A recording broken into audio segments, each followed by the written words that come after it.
All right, what is going on, everybody? It's your man Jay Immanuel back with a new episode of Why We Succeed. Today, you can see I'm joined by two very special guests. I got my man Joe and Jeremy joining me today. How you guys doing?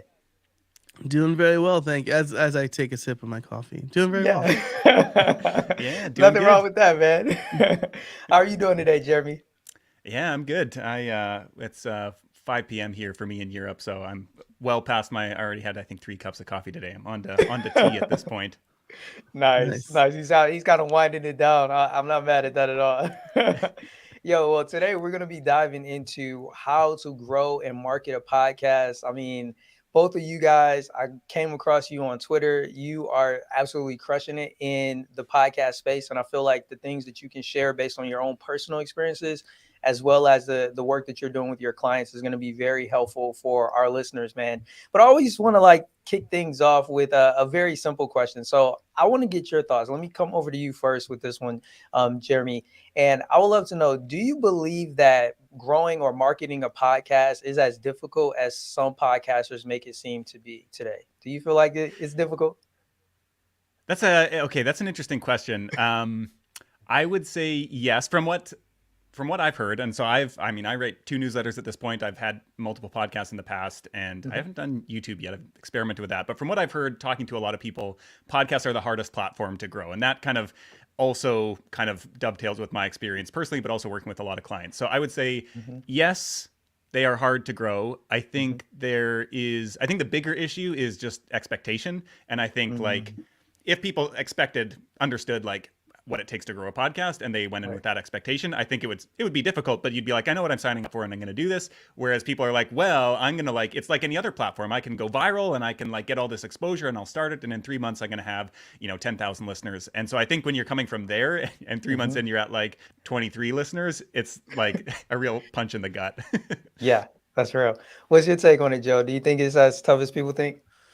Yeah, and I had like a super false sense of security, right? I launched my first podcast in like 2012, but it was not good. It was like a discussion. It was like me and a bunch of dudes like having barroom discussions, with like not a good moderator. But my first real podcast, I launched in 2016, and it was already niched down, but I didn't realize like I was supposed to. I just happened to pick a niche. Mhm. And like in 2016, if you didn't sound like you were recording from a bathroom stall, like you probably were able to grow pretty quickly. And so I had like a tech savvy audience. Sounded good, and I mean, 3 months after I launched a very large podcast, a very large radio station, a national public radio station, um, released a show that had a very similar name to mine. So I guess I benefited a little bit from um, that, but Mhm. people stuck around after. Um, all this to say, I had a false sense of security, right? I grew my Mhm. podcast pretty quickly. But yes, since then, I've learned, like, especially as competition has gotten stiff, Yeah. yeah, there's no single place for people to go and find podcasts, right? And the call to action is still like, hey, rate us and review us on Apple Podcasts. It helps people discover us, which is not true. And you're alienating like 70% of your listenership, right? Yeah. Well, most people are, right?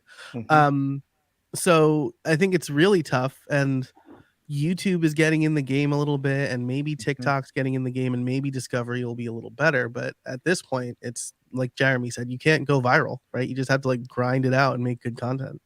Yeah. And And that I would even add on to yes. that, like when you think about like was I think from Mr. Beast's interview on Joe Rogan, and I Mhm. didn't listen to the full interview, but I read some like excerpts and recaps, Who and has he that talks about time?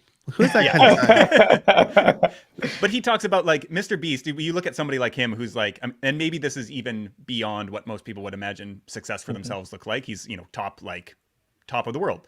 Yeah. But he had this like, I don't know if it was like a 10-year period where basically all he did, I think it was actually 3 years. It was shorter, but literally he says like, I got up at like 8 a.m. and I stayed up till like 4 a.m. and we just Mhm. studied YouTube. We took 1,000 thumbnails and we categorized like which ones do well. We analyzed every micro detail. And so part of me thinks like, okay, if a discovery engine shows up in podcasting, then you're going to need to do that amount. Like there's no avoiding the work. It's just going to be Yeah. different work because now everybody's playing the same game. And Mhm.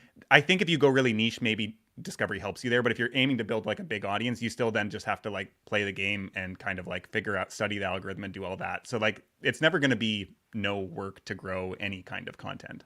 Right. That's real.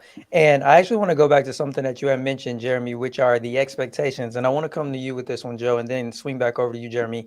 What do you think are good expectations that like business owners and coaches and people who are getting into the podcast space should have when it comes to, growing their show? What would you say, Joe?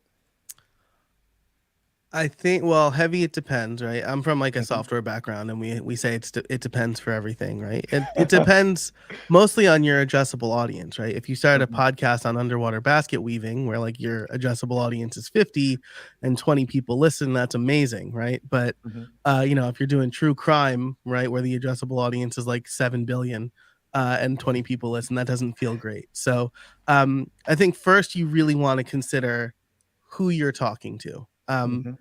And then it really depends on your current audience, right? If you have a mailing list of 1,000 people, send out that first episode, that trailer, remind them of it. Maybe 50 downloads in that first episode is really good, right? A bunch of people are like, oh Mhm. yeah, I'll check this out. I have some time.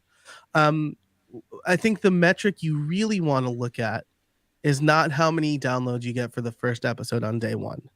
It's how many more downloads you have on day 30. It's how Mhm. many more episodes on episode 10 versus episode 1 on day 1. Yeah. That kind of relative growth, because like, we're not, none of us are Joe Rogan or Tim Ferriss or even stuff you should know. But if we're talking to if we have an addressable audience of 1,000 people and 400 people tune in, I'd be really happy with that. Yeah. Yeah. That's good. Jeremy, what would you add? What do you think are some good expectations? Yeah, I like that approach. I think audience research determining the sizes can be hard, but I think it's a smart way to do it. And it makes, for me, like so much of podcasting, of business, of like all kind of creative work is Mhm. the like internal kind of game, and nothing like ruins that faster than misaligned expectations, where you feel Right. like you don't know what you're doing and you feel like, there's just, there's no hope. And if you realize, if you knew you had 400 people listening to the show, but there was only 1,000 people who on earth who are interested in this, you're like, wow, I captured almost 50% of the market. Like, that's not many businesses are able to do that. And all of a sudden you're like, oh, I'm like just, killing this. So I think like that is helpful if you can identify that. I think the other thing that I would think about in terms of expectations is like what the role of the podcast actually is in your business. And it should not Uh, be to grow your audience. Like, it should be, you should be finding your audience elsewhere and then directing them back to the podcast where they become super fans of you and like become clients and customers. And so I think that's another, you kind of, when you go in with that mindset, you understand it's kind of like, well, you realize like, okay, well, there's more work to be done here. It's not just I create a podcast and it does everything for me. But that's kind of always the case, whether we're aware of it or not. That is the case, that we have to do all these different things if we want to create an efficient pipeline of awareness to clients and customers. And we have to like choose, maybe one thing that addresses each category of, so like, okay, where am I getting awareness? That's going to be one thing. Then I need a way to nurture them. Maybe I do a newsletter, maybe I do a podcast. Like, it can be either one of those. Maybe I shouldn't be doing both at the start. And then mhm. like, how am I converting those into clients and customers? So I think that just like clarity around like the different segments of your overall marketing system goes a long way to kind of realizing like, this thing does this job, something else does the other job, and I can kind of set my expectations and allocate my time accordingly. Oh man, that's a really great point. And what it makes me think about is whether or not a podcast should primarily be used in a way to, like you mentioned, grow your audience, get more sales, or like you mentioned, is it more so a tool to nurture your audience or to increase awareness? Joe, what's your thoughts? What do you think should be some of the primary uses of a podcast today? Yeah, this is super timely because on LinkedIn today, I Mhm. posted like, don't use your podcast to build your audience, use it to build trust. There you go. It's as Jeremy was talking, it kind of made me think podcasting is almost like dating, right? Where like when you first start dating, right, you're probably looking in maybe grammar school or I don't know when people start dating. Let's say high school, because I have children and I don't want to think about it any sooner than Right. that. But you're probably looking in your classroom, right? Maybe it's your homeroom, Mhm. and you have of the people in your classroom, you're probably not trying to date all of them. There's probably a specific subsection of the classroom you're trying to date. But then you're not walking up to all of those people and telling them your deepest, darkest secrets, right? On day one, right? Like, Nope. have you ever met somebody who's done that? I've had somebody tell me way too personal stuff Mm-hmm. right when I met them, and I'm like, you're coming on a little strong. Yeah.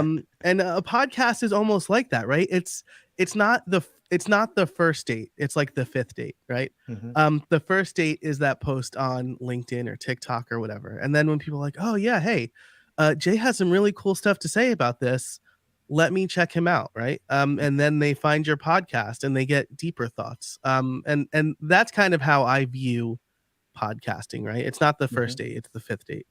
Yeah. That's good. Jeremy, anything that you would add with regards to like the primary use of a podcast today? Yeah, I think that's basically it. I think, people will say, oh, but people can discover the podcast, or there are directories, whatever. Like, yeah, that's true. People can do that. It's just not how most people actually end up discovering podcasts. I mean, and you can make the case for different shows where it is different. And I think like a lot of people, one of the things that I did an audit of all the shows I listened to at one point a couple of years ago, and realized that Mm-hmm. like 70% of them had come through some form of word of mouth, which I included Mm-hmm. both friends and acquaintances, but also like another show talked about it. Yeah. Sometimes that may have been a kind of, set up promo swap. Other times it was just Mm-hmm. like, I've been listening to the show and I really love it from one of the hosts. And so that Yeah. was kind of all in this, like somebody else told me about it. And so that certainly, like, there have been many shows that usually what happens when I actually looked at it is like, okay, I did hear about these from word of mouth, but it was not on the first time I heard about the show. I had to hear about the show like 15 different times before I was finally like in a position where I was like, oh yeah, like, I've been hearing about the show. Why haven't I listened to this yet? And something just aligns, and it's this kind of magical, mystical thing where it's like you almost can't manufacture it other than just Mm-hmm. like keep showing up and like know that you need to get to that, like whatever that threshold is. If it's like your listener needs to hear about you 10 times, you can't just go out there for a month and like talk about your show a few times and hope that people will find it. It's like, because probably, and they're only hearing a small percentage of every time that you talk about it or every show you guest on or promo swap you do. So I think like one of the things I've noticed for myself is like you kind of build up leverage over time. And so it's like you have zero leverage when you first start, and so you got to keep going for like a few years before you're like really at this point where the same amount of effort is leading to really outsized returns. And so I Yeah. think like it's kind of, at the start you got to kind of go out there and keep just pounding the pavement, just doing all the stuff. You're not going to see any results, and then all of a sudden it's just going to start showing more and more results every time you go out there and promote your podcast or do a guest swap or whatever. Yeah. It's And like a TV show, right? Like mm-hmm. if one person says to me, I think you'd like this TV show, it means I like this TV show. Right. But if 10 people and like 3 of them are my friends say, hey, I think you'd really like this TV show. Oh, well, Yeah. maybe I should watch that now. Right. Mm-hmm. Right. Wednesday is that TV show for me right now. Yeah, I feel like Joe, like the only exception to that is if it's somebody that every recommendation they make, you always love. Like if it's Mm-hmm. that person, then you're like, oh, hold on, like you love that. I always love everything that you recommend. Then I'll have to check it out. But to your point, most times that's not the case. Most times it's like, okay, I'll store that in the back of my mind, but I'm not necessarily going to take action on it. But then it's like, oh man, like you're the 5th person that told me about this. And I'm good when it comes to like, this reminds me of like when people give me book recommendations, like somebody will recommend a book and I'm like, oh man, yeah, I'll check that out. And then I'll do like 5 more podcast interviews. And then everybody keeps talking about this book. And I'm like, oh, well, I guess I got to finally get this because every last one of these business people told me that this is a book that they read that helped them to get somewhere. And like, now I'm reading it. So yeah, that's a really great point, Joe. And with that in mind, Joe, something that was mentioned earlier about like YouTube and how YouTube is finally kind of expanding and opening up space on their platform for podcasts. Do you feel like that will shift when it comes to looking at audience growth for podcasts? Do you feel like with YouTube being like, the second largest search engine that may change the perspective of how people approach using the podcast to grow? It's tough. I kind of go back and forth on this, right? Because YouTube is a great recommendation engine, right? You watch 2 video. I mean, geez, I watched like all of the SNL clips from this weekend for the first time in a long time. Usually just watch Weekend Update. And now they're like recommending anything with Jenna Ortega, and anything from SNL like 9 years ago, right? And then like they know that I like Brooklyn Nine-Nine, so now they're recommending SNL clips with Andy Samberg, right? Like, Right. so their recommendation engine is top notch. Mm-hmm. But then you look at the content on YouTube, and there's the game, right? There's the game you got to play.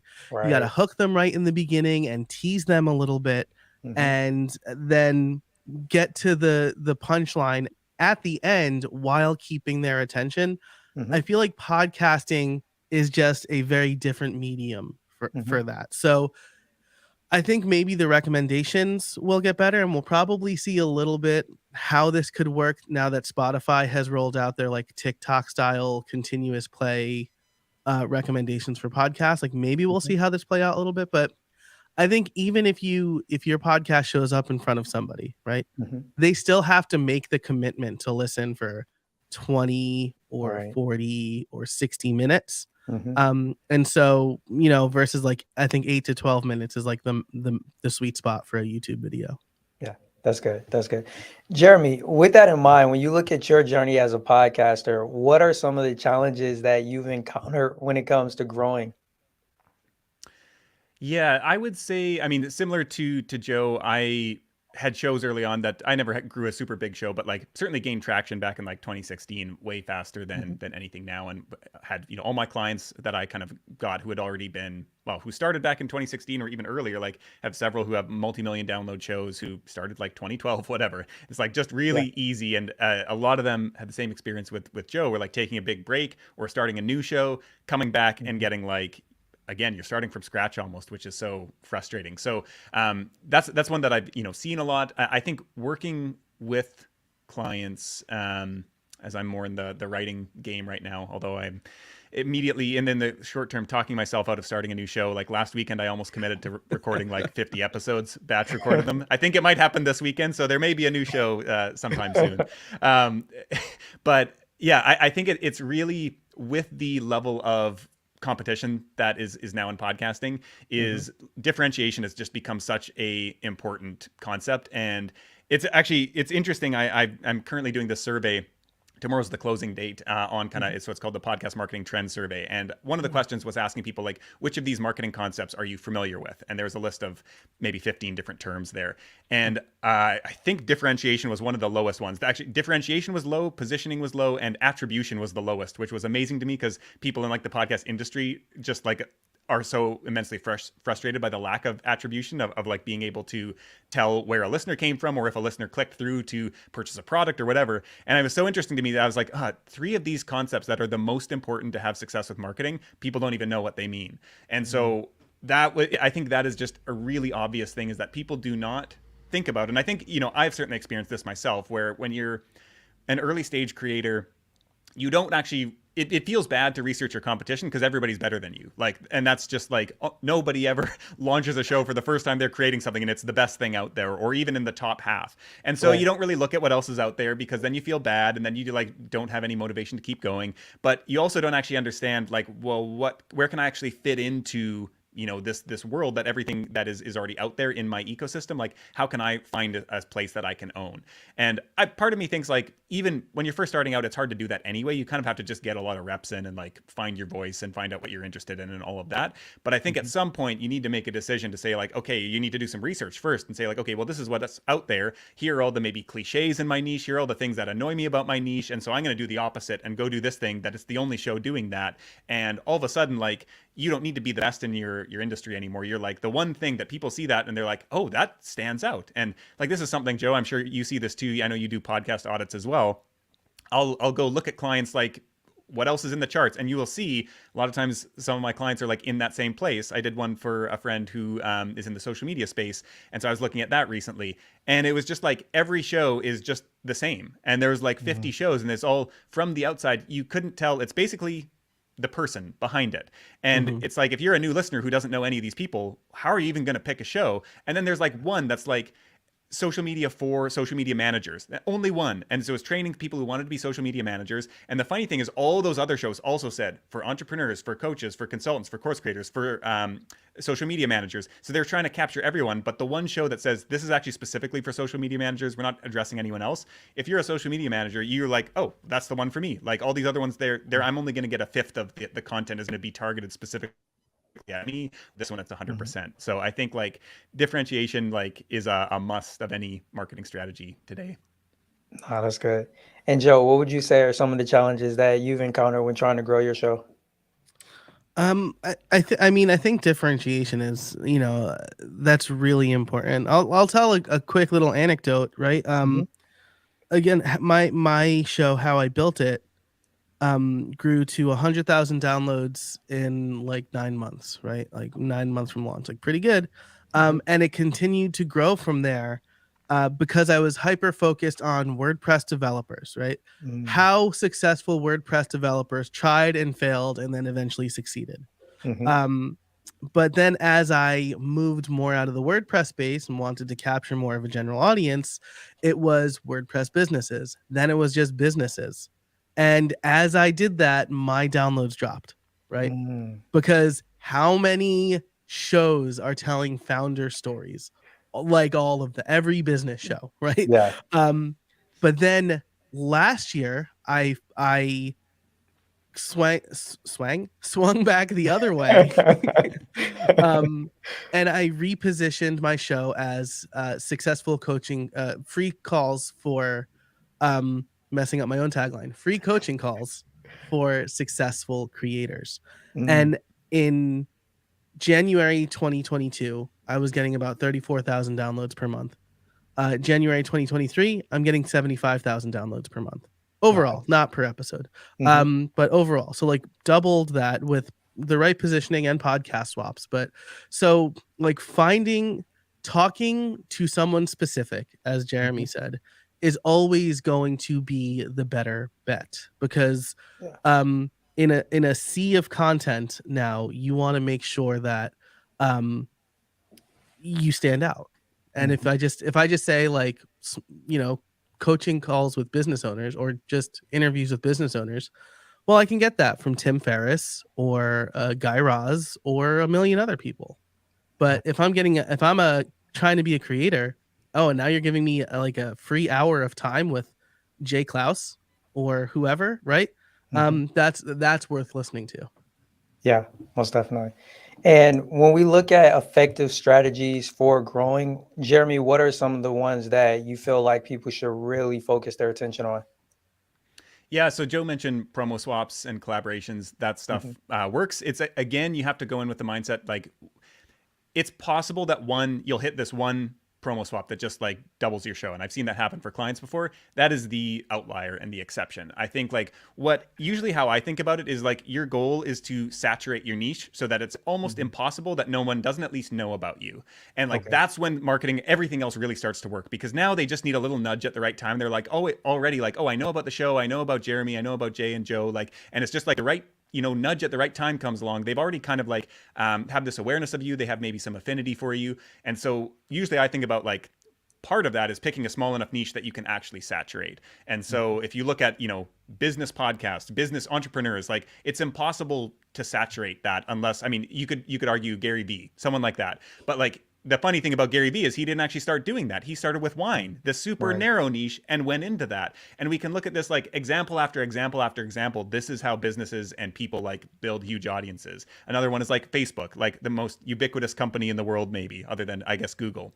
They started off for like Harvard students specifically and grew into this massive thing. And so I think like picking something that you can saturate it completely and then expanding out from there is a much better strategy than kind of anything else. And so in regards to how you do that, I Hmm. think that applies to your promo swaps, your collaborations, your podcast guesting. Like you want to go on 10 shows. If you're going to be a guest, go on 10 shows that all the same audience all listens to, because now Hmm. they feel like you're everywhere instead of doing like one in this niche, one in that niche, because it's almost kind of wasted if you do that. And so I think that's one really valuable way to do it. I think the other, I know that Jay Klaus is a big fan of this as well, who Joe recently mentioned, is actually going email first, because there's so much less friction from social media specifically to get somebody on your email email list. And then once they're on your email list, you can send them a welcome sequence with curated podcast episodes that give them like the perfect point of entry for them. They can kind of self-select rather than just scrolling through the feed and being like, what's going to be the best episode for me, because it's probably not the most recent episode that you published. And so for me, it's like, yeah, email list, that's valuable anyway. You're going to want people on both. And so if you're going to do one before the other, might as well go email first. And then you can send them like infinite nudges to the podcast as long as they stay a subscriber. No, that's good. Joe, what would you say are some effective ways to grow the podcast? Yeah, gosh. Well, I mean, I'm doing a cohort with my program right now that's like Hmm. podcast swaps, right? But Hmm. like Jeremy said, you've got to be strategic about it. And when you are guesting, right? Again, like you Hmm. want to make sure that you're talking, people have had me on the show to talk about course creation, and that's great. Like I've taught at the college level, I'm a LinkedIn learning instructor, but like I'm not helping course creators. And so like that didn't do a lot to build my audience and my list, right? Hmm. Um, but doing things like providing helpful content and then gosh, I don't want to mispronounce her name. Jillian Tights, I think is how that's pronounced. Had a recent episode where she like guested on Smart Passive Income.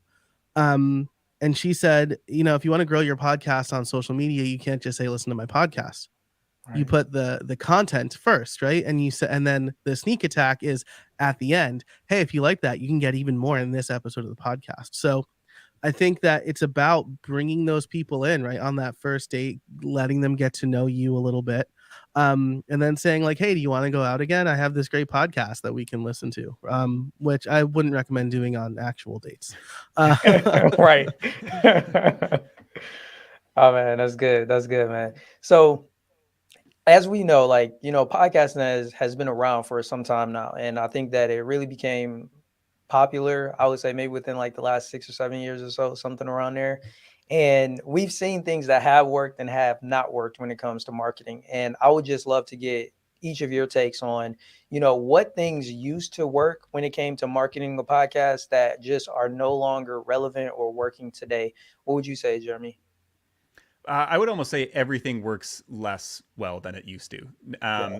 And so there's what's the guy's name? I can't think of it, but he's coined this phrase, the law of shitty click-throughs. And so it's essentially like once somebody finds out about a tactic, like it works great at the start, and then everybody Yeah. starts doing the tactic, and it becomes massive. And so I've seen some people talking about the Alex Hormozy style editing on Hmm. YouTube Shorts and TikTok and everything like that. And now that's just become the norm for Yeah. any of those types of videos. So it just doesn't work anymore. So it's like once people catch on, you're already too late, kind of. You can capitalize on it for this little window where it's like you're at the leading edge of it if you get on it soon enough. And then it just becomes the norm. And so it's just background noise and it doesn't do anything. And you have to either like innovate yourself or find somebody else who's at that really bleeding edge and like copying what they're doing when you see it start to work. So like that happens for every marketing tactic ever in the history of marketing, and it will always happen. And so you kind of like, that's one of the frustrating things about marketing is that you can't learn it once and be done. There are like fundamentals you can learn.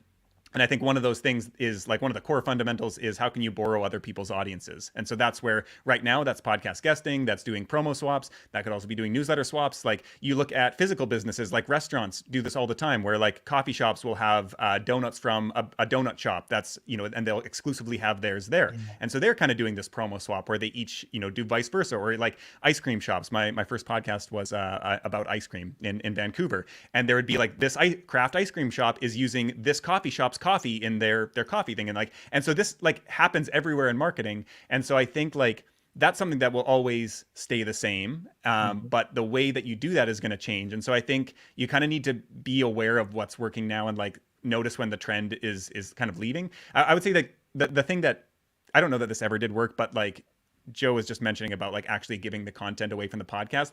I don't think that's ever worked. And yet people persist in just posting podcast episodes and hoping that Yeah. that will get people to listen. It hasn't worked in the past, and I don't think it's ever going to work in the future.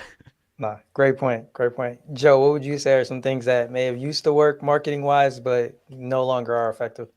yeah, it's so interesting, right? Social media like devalues external links, and so like that really never works, right? Right. Um, and Jeremy, what you said made me think of like tweet threads, right? Like Dickie Bush like grew like like orders of magnitude grew his following with tweet Yeah. threads. And then everybody started, like, I've had maybe one Twitter thread go viral, and it was my Twitter thread. It was like a thread on threads.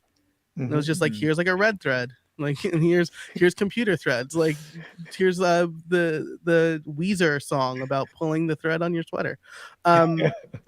So yeah, there are things that like one person does effectively and then everybody tries to do.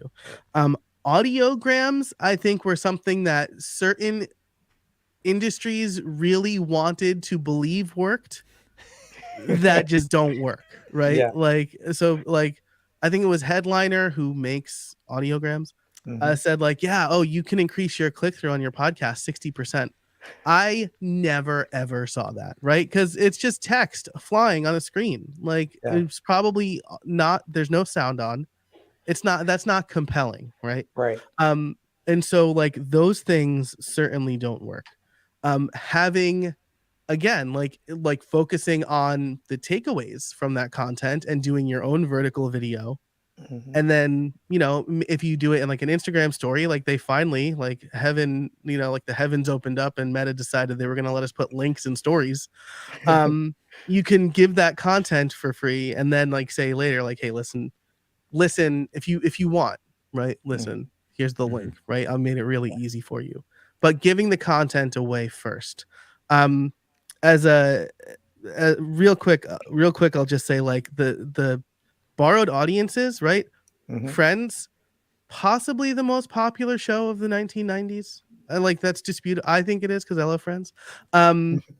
But they were averaging between like 17 and 20 million views per week in season one until two things happened, right? Morgan Fairchild cameoed as Chandler's mom, and that episode got 26 million views. But then in February of the first season, they had a two-part crossover event with the cast of Mhm. Mad About You and the cast of ER, which were all on the same night. And that got over 30 million views. And then Friends basically stayed there. So Mhm. like they increased their average audience by a third by doing these crossovers. So like Yeah. I can't stress enough, like if you do it right, and Mhm. it was right. Like Friends is about young single 20 somethings trying to make it in the big city. Mad Mhm. About You, young single 20 somethings trying to make it in the big city. ER, young single 20 somethings trying to make it in a different big city. But similar audiences resonated and worked out really well.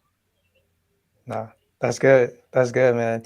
And with that in mind, Jeremy, what are some marketing, I guess strategies that you've seen work and that you feel will continue to work at least for like, let's say the next year, Ooh, potentially. yeah, I mean, I think the collaborations, promo swaps, I think if those are Mhm. targeted, those will keep working. And kind of like Mhm. we just talked about, like some version of that will always work to some extent. Yeah. It's yeah, I it's interesting to think about like any platform. Like Joe talked about how Twitter threads have not been working that well. And like I had a couple that did really well. And lately I still keep trying them every week. Going to publish one after this. I don't have high Mhm. hopes for it. But like nothing else has really like emerged yet and some Mhm. people are still having a lot of success with threads. And so there's also this like niche thing, whereas at least for me, and I think for you as well, Joe, with Twitter, podcasting Twitter is less savvy than marketing Twitter and creator Mhm. Twitter, where like Mhm. there's just this culture of like threads get retweeted and like people will always retweet the wrong tweets in mine and things like that where it's like that just maybe it happens on the bigger in other spaces as well, but there's a different culture there. And so I don't think that strategy necessarily, I think Twitter is just kind of hard in general for podcasting. Mhm. But I think like these platforms, you think about like, one strategy stops working, the platforms, they are always rewarding something, some form of content, like they are keeping people on the platform. So it then becomes the puzzle of like, okay, what's being rewarded right now and how can I map my content onto that if I actually choose that I want to do that. And so like a lot of people kind of frustratingly had this with Instagram, where reels start becoming popular. A bunch of people kind of begrudgingly were like, I guess I'm doing reels now. I'm not happy Mhm. about it, but I'm going to do it. And I would maybe argue that like if you're unhappy about it, it's probably not going to work. Like I think people who are successful, you can feel the energy that they actually enjoy doing this.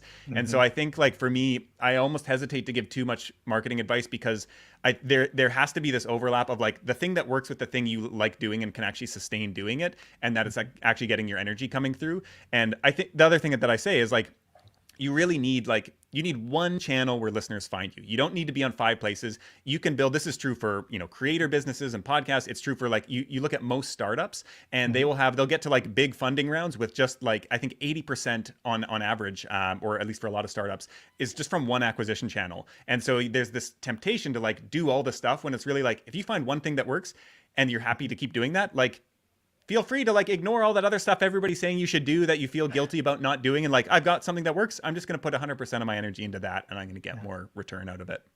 Oh man, I can totally relate, man, because I've definitely been kind of like that chicken with my head cut off, trying to go to a whole bunch of different platforms. And what I found to be the most effective is when I just focus in on just one of them, and that's very difficult. I feel like in today's space, especially a few years ago when everybody was listening to Gary Vee, and he's like, you need to be on every platform, you need to put out 100 pieces of content a day.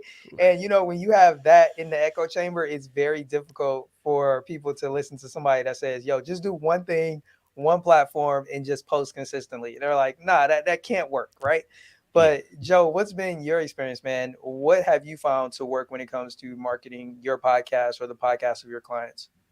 Yeah, well, I really want to key in on the Gary V thing, right? Because I Hmm. think like people see what the big popular people are doing and they're like, "Oh, I can do that." Right? Like Pat Hmm. Flynn, deeply respect everything he's done. I met him a couple times. Real nice, like salt of the earth guy. Hmm. But like he started his Pokemon channel, Deep Pocket Monsters, and then like grew it to like 1 million subs in like 6 months or whatever. And now he's like, how to grow a YouTube channel. Like step one, be Pat Flynn is Right. how you grow a YouTube channel that fast. Like I'm not going to be able to do that, right? Right. But the thing that has worked time and time again for me is being generous, right? So like Hmm. pick your platform, share everything you know. I think that people worry too much about giving too much away, right? Hmm. But in my experience, when I tell somebody like, I have this thread on podcast swaps or a post on how to be a good podcast guest, Hmm. and they get that advice and then they reach out and they have more questions. So like the free generous content is for everybody, and then if you want to go deeper, like that's how you can grow your business, Hmm. and that's how you can grow trust in your podcast. So I think that it's be generous and don't worry about repeating yourself either, right? As Jeremy said, like someone needs to hear a Hmm. message like 7, 10, 15 times for it to stick. Yeah. I think it was Justin Simon or Justin Welch, a LinkedIn Justin, um, said when once you get sick of saying the same thing over and over again, that's when it's really starting to stick with your audience. So no matter like what tactic happens to work on the social media platform of choice, Hmm. generosity is that thread that you'll always find. Yeah. Yeah, I would add on to that too, that like if you don't give away that information, somebody else will. Like people are going to find it. Hmm. Like information is ungated. People can find it anywhere. And so just because you're like, oh, this is like too much of my good stuff, somebody else is giving it away. And it's like frustrating as a creator, especially like, and I've done this as a brand before when the thing I cared about was getting clients into my agency. I was like, oh, I'm going to publish a course that somebody else would charge $300 for. I'm going to make it, give it away for free because like, that's not actually what I care about. And there's Hmm. always going to be somebody who can afford to do that. Podia just came out with this amazing like build your audience course. The production value is insane, and like, and the funny thing is like I went through a bit of it and it was a more beginner level, but I was like, wow, this is like a phenomenal course. But also you just value it less when it's free, which is one thing. And so there's this whole weird thing anyway. So like I think you can still always charge for your stuff, and usually information isn't the most important thing to people. There's more about accountability and like personalization of the advice and all this Hmm. kind of stuff. And so yeah, don't hold it back because people are getting it somewhere. If not from you, they're just going somewhere else. Yeah. Yeah. Because there's always the voice in your head that's like, well, I mean, like, yeah, that works for everybody else, but it doesn't work for me, right? I had a Hmm. coaching call with someone yesterday who was telling me like they can't, their podcast is not big enough to get sponsors, and then almost in the same breath told me that he gets paid like $3,000 for written articles. And I'm like, if you get paid that much money to write, I've never gotten paid more than $500 for any single article. If you get paid that much to write, add an extra $1,000 and read the article on your podcast. Boom, sponsored. So like he couldn't have gotten that from free information, right? Because like I'm not saying like, hey, you who's getting paid $4,000 an article, right? No. So that sort of stuff is always going to be super valuable. Essentially, advice or strategies that are tailored to one person's specific situation or one specific business, right? And that's something that will always be in need, right? There's things that can apply to any general business or any general content creator, but then there's going to be things that are going to be unique to whatever your situation is, whatever it is that you're trying to build, your products or your business. And that's where that paid product typically will come in handy.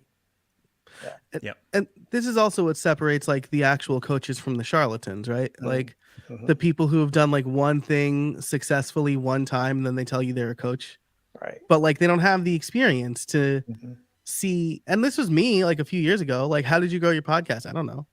I just made a podcast. Now I know I had a super clear niche. I made quality content. I asked better questions than, so who are you, right? Like, and so, you know, I think that understanding that and showing people you really understand your niche and your target audience. Again, it goes back to being generous, but that's how you continue to grow, because then people will be like, yo, this guy or this gal, like they're saying things that other people aren't saying. Yeah. I'm going to throw two scenarios at you guys and kind of get your take. So I'm going to come to you, Jeremy. What would you say to somebody who is a business owner and they're thinking about starting a podcast in order to, you know, grow their audience, get more sales? What advice would you give them? They haven't launched yet. What would you tell them? I would sum up a lot of what we've talked about. I would say, first of all, like if you're expecting this to grow your audience, you're going to be disappointed, and that this can be one of your most powerful sales tools, but you also need a strategy to get in front of people and get exposure to them. And so, you know, optimize your podcast for resonance rather than kind of potential reach. I can't remember who this was who I heard talking about this on a podcast, but they were essentially talking about this idea of like, usually content can either be, it's like resonant or it has the potential for reach, and it rarely does both. Like most things that go viral are almost engineered to fit into what people are looking for. They're not super personal. You don't really get to know the person on the other end, and at least not in that one piece of content, but you can read one post from somebody that super like resonates with you, or listen to one episode, and it's hard to market that stuff. But that's not to say that it's not valuable in your overall marketing system. And so like that's the other thing that I think about for business owners. There's you can look at your like podcast marketing system as one piece of your larger business marketing system. And so it's almost like there's fractals where you like go in, you zoom in, and the same pattern repeats itself. And so like for your business, you need to get exposure somewhere. You need to be able to, you know, be attractive to people, that you're somebody that they want to engage with. And then you need to nurture them, and then they buy your product or service or whatever. The same thing happens for podcasting on a smaller scale. You need to get people aware of the podcast. And then like the podcast is part of that system for your business. And it's kind of specifically in that nurture phase. And so understanding like, okay, this is like nested within the larger business's marketing system. I think a lot of people who I've worked with, they like think the podcast will just solve all my business marketing problems. Like this is my one piece of marketing that like, if I do this, like I'm gold. And that is just not the case. And I think it can do quite a bit. Like if you can get exposure and get people into the podcast, if you have a average or better than average product, you can do really well for yourself. If you have a terrible product, it doesn't really matter regardless. Maybe you'll still get some sales, but it's not going to work that well. But I think like thinking about it that way of like, and going in with clear expectations of what the podcast will and won't do is kind of a very important place to start. Nah, very helpful, Jeremy. And coming over to you, Joe, the second scenario is somebody that has already launched their podcast. They have a business, but they're struggling to, you know, get traction. They're struggling to build it. They're struggling to get sales. What would you advise them to do? Related to their podcasts? Yes. Yeah. So I think you use that as, again, like Jeremy said, like part of your overall content strategy. And be generous. Use that to showcase your knowledge, right? So I have a little bit of a content flywheel, right, where I will make a LinkedIn post, right? Usually I'll look at content I've already created because I've been doing this for a bunch of years. Let's say we're starting from scratch. Okay. Someone asks me a question. I'll take that. I'll turn it into a LinkedIn post. I'll take that LinkedIn post and it'll be the basis for a podcast episode. I'll record that podcast episode and then I'll turn it into a newsletter. I'll take that newsletter and I'll turn it into a blog post. And then the cycle repeats, right? So now I repurpose that content and I frame it in a different way. Tools like ChatGPT are actually really good for that, right? You take a concept and you say, like, make this more sarcastic, right? Or make this appeal to this niche instead. And it kind of thinks, it helps you reframe the problem. But again, I would say like that the podcast is to help you nurture the relationship with people. Yeah. And so you do need to be someplace where people can discover you, and then you can go deeper on that content and show people. And so I've produced podcasts for people where the value wasn't necessarily the acquisition part in their podcast. It was they could take their podcast and now add that information to their knowledge base. Mm-hmm. Or they could take that information and create a blog post out of it. Mm-hmm. And now they've connected with somebody who's tangentially related to them, and now they have a relationship with that person. And so using your podcast as a place to showcase your expertise and to network with people are both I think valid uses for your podcast that can help you. It's a slow build, right? Nothing ever happens overnight. But those are things that can help you grow your business, develop trust among your target audience, and then eventually make more sales. Oh man, great advice from both of you guys. Before we wrap up today, I just want to come over and see if there's any questions that you have, either for me or for one another, or if there are any last or closing words you like to leave the audience with. Coming over to you, Jeremy. Any questions or any last thoughts you like to leave us with? I guess I'd be curious from your experience growing your show. What's been the biggest challenge for you, and maybe what have you seen working? Yeah, so it kind of goes back to what you guys mentioned. I think the biggest challenge I had was looking at the podcast as like the main vehicle for growing my audience. And it wasn't until years later when I was able to step back. And even though, I hit some of those number milestones and, it was very successful, I didn't really recognize what purpose it was truly serving. Like it didn't translate into a bunch of sales. It didn't translate into like this huge email list or this huge following. But what it did was it created a strong connection with the audience that I did have. Like it built those relationships, it nurtured it. And that's the one thing that I didn't really understand was happening in the process. I thought, oh, I'm putting out this content, so apparently when I launch a product, they're going to want to buy. And, similar to like Joe's experience, that wasn't always the case. Like I launched something, it's like, yo, where are the sales at? Like y'all listening to this episode is getting thousands of downloads. Why isn't this also translating financially? But what I started to do once I kind of like stepped back is like, oh man, like, hold on. I had a total wrong perspective of the podcast. One, the mistake that I made was thinking that the podcast itself was a monetizable product. Like I thought the podcast was a product, and now I've shifted my perspective and I look at the podcast from a business perspective more as a funnel. And then the other thing is looking at the relation to the listeners is it's not about trying to amass a huge number of listeners or followers or subscribers, but it's really about nurturing, developing, and connecting with those people on a daily or a weekly basis, depending on how frequently content is being released. So that's the biggest challenge that I faced, is just having to shift my perspective. And part of it just came from, just like Joe mentioned, just not really knowing what I was doing that allowed me to grow the way that I was. And it wasn't until I sat back and started to evaluate it and be like, oh, okay, like that's where I got it wrong. Those are some of the mistakes that I made along the way. And like now I have this clear understanding of what it's most effective at doing. Yeah.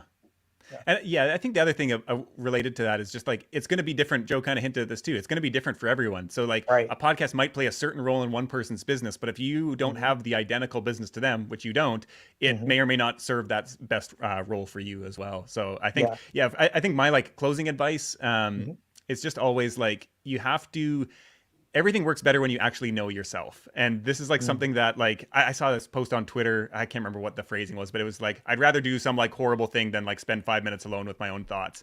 And it just made me kind of sad, because this person was a creator. And I was like, man, every unlock that I've had has been, I got to understand myself better. And I realized like, oh, I shouldn't be doing this thing. This is not a fit for me. And this other thing over here, even though it doesn't work for, or the people I admire aren't doing it, it's actually the thing that I'm really excited to do. And like, it just always works out this way, where like, I think of James Clear, and I've read a bunch of stories like him. He's somebody I would love to be like. And I've read about his writing process and his research process. And I have accepted that, like, I cannot emulate James Clear's career path. And very few people can, because his brain is a machine. That's the way it naturally operates. And I can't force myself to operate that way. I can have like discipline to a certain extent. I'm going to hate every minute of it. I'm not going to be able to keep up with it for like 3 weeks, let alone 20 years. Like, that's just his natural operating system, and so he has an advantage at a certain type of path to success, whereas like I create very different content. I don't actually want to create his type of content around productivity and habits and all of that, and so like my path's going to be different, and I need to find out like what is going to enable me to like channel that kind of innate whatever my like talents and perspective is in the most efficient way, which is going to be different from anyone else. And so I think like that's why marketing is so hard and creating is so hard, because like there is literally no path that is like guaranteed to work for everyone, and you have to kind of figure out take pieces here and there and figure it out for yourself. Yeah, yeah. When it comes to marketing, I feel like the only thing that never changes is the fact that your clients or your customers want what they want, and it's all about how can you deliver that Hmm. in a way that's unique to your business, and in a way like you mentioned that aligns with your strengths. But it's like how you do that that's gonna look different from person to person, from business to business. But at the end of the day, the customer is just like, are you going to provide me with what I want, those results? Okay, cool. Then I'll rock with you. But that's where that uniqueness piece kind of comes into play. Yeah, that's really good. Joe, man, coming over to you, man. Any questions or any last or closing thoughts you like to share with our audience? Whew, that was a good closing thought. It made me think that like having a good book on productivity is almost like the only proof of your expertise that you need, right? Like you need to be productive to write a good book. I have a question and a closing thought as well. Mhm. Jay, how do you measure success of your podcast? Oh man, that is a great question. I would say, man, it's changed. I'll be honest, like I actually no longer kind of look at my podcast as like that measuring stick. I think I used to before, but I don't think that I look at it that way now, because I'll use it more so for nurturing and building relationships. It's more so just, am I able to connect with my audience? And that's not always easily measurable. Like I may be able to measure that in, like how many people reply or how many people let me know that they listened to this episode. But for me, that's really I guess I can say like the most important metric is what I'm putting out resonating with my audience to the degree that when I have conversations with them, they're like, "Oh man, I listened to that episode and it was super helpful." Or they respond to me and say like, "I checked out that episode in a tweet or a DM or something like that." So I would say now that's what it is I'm measuring like how is it, going back to something I think Jeremy had talked about, reach versus resonance. How is it resonating with my audience, as opposed to like, is it getting this huge reach? Is it getting all of these downloads? Is it growing, my subscribers? So I think that's the biggest shift that I've taken personally. I love that, and I'm glad you brought that up because that's my closing thought around reach and Okay. resonance. So, I mean, first of all, I've heard from a lot of like podcasting on YouTube naysayers, right? Saying like you don't have your podcast on YouTube, blah blah Yeah. blah. I've got my views on YouTube are probably like a fifth or a sixth of what it is for my current podcast, right? Which is that if you look at the numbers, like my current podcast, I'm starting to do the outreach now and the swaps now, but growth has been slow going. I wanted to build that catalog first. But I got 3 comments on videos on episodes recently, and that made me so excited, right? Because Yeah. there is not a way for people to comment on podcast episodes. Right. And so if nothing else, like having your podcast on YouTube opens the door for people to Mhm. directly interact with that content. As far as reach versus resonance goes, I love that, right? Because I think people look at the downloads. I've certainly mentioned them a lot because like Mhm. my one show is ad supported, right? And so I need to, right? That's the only measuring stick right now um for brands. But going back to reach versus resonance, right? Horoscopes are so generic that they can reach a lot of people, Mhm. right? My wife like will read her sometimes. She's like, "You're gonna laugh at this, but I really feel that." I'm like, everyone feels it. It's so generic. Everyone is going to be able to put it in their box, right? Mhm. But when you really resonate with somebody, and they feel like they need to reach out, right? I've gotten LinkedIn messages that are like, "Hey Joe, I love your podcast. Um, what you said about podcast being a painkiller really like helped me unlock something with my show." That's the stuff, right? So like maybe I'm only getting 90 downloads on average for the profitable podcaster right now, but like I'm getting a lot more comments on that than some of my other shows that are getting 5,000 downloads a month. So, um, connecting with your audience is so much more important than like a vanity metric of Mhm. downloads or followers or whatever. And Yeah. it's really important to remember that, especially in the early days. Yeah, and I'm glad you brought that up, Joe, because I think that's that shift that I've had to take is just recognizing that from a business perspective, like you mentioned, like the numbers, the downloads, all of that stuff matters, especially when you talk about partnerships and sponsorships. But when you think about your actual audience, like that stuff doesn't really equate to them. Like it doesn't. Once again, it's all about what do they want. That like they could care less whether I'm making money from the show or not. Like to be completely honest, it's like am I giving them what they want? And, whether it's something paid or free, am I delivering what they want? And if so, cool. And I think that's where that shift of, okay, it matters what type of relationship I'm building with them, that they are seeing value in the things that I'm sharing with them. And then also from a business side, because nobody wants to, go broke or, not make anything, especially when there's the potential to do so. So you have to think about those other metrics like sales and numbers, but to your point, like in the grand scheme of things, if the audience isn't listening, you're not getting those numbers. So I think that's the reason why you can't prioritize like those metrics over nurturing and building your audience. In the pre-show, I think I proved Mhm. that I'm the old man in this group. Um, but do you guys remember the South Park episode where they talked about YouTube and they had like some of the biggest YouTube memes, like Chocolate Rain Guy and the dramatic hamster, dramatic, I think it was gerbil, whatever. Mhm. Um, and they were all sitting in this waiting room, waiting for checks because they had 1 million theoretical dollars, right? Because that's how many views that their videos had. And it was like, this is not real money. And they're like, but it could be one day, right? And this is before YouTube like helped creators monetize. But I just think of it like that, right? Like, oh, I Mhm. want to get 1 million downloads. Like, okay, that's Mhm. you cannot pay your mortgage with downloads, right? If you have 100 downloads and one of those people pays you $10,000, like that's so much more valuable than 1 million Right. downloads. Right. Yeah. I turned Oh into man. Stephen A. Smith at the end there. I don't know why I did that. I'm really sorry.